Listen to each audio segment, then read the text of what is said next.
I know there are advocacy groups out there who want to thwart what the Jamaica Constabulary Force has achieved. In 25 years, we have never seen a reduction at the end of February.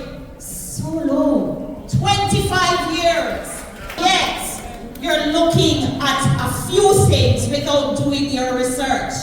I must start off before I talk about Garfield, the legendary investigator. I am going to send a message to Jamaica for justice. Don't be a part of the problem, be a part of the solution.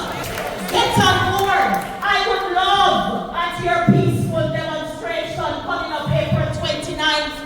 You have placards to speak about the month-end reduction in major crimes. I would love for you to have the placard telling men and women who have paid the ultimate sacrifice, thank you.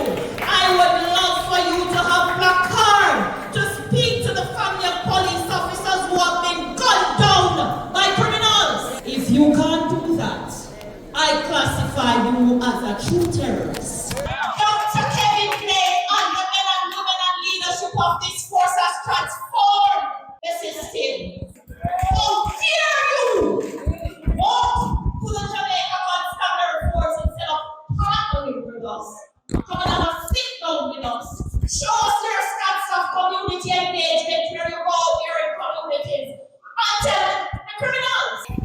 We want you to help us save the citizens' lives. You cannot be one-sided, and it's clear that there is no recognition for the stats from Indicom. You know why? Over 80% of all police shooting were justifiable.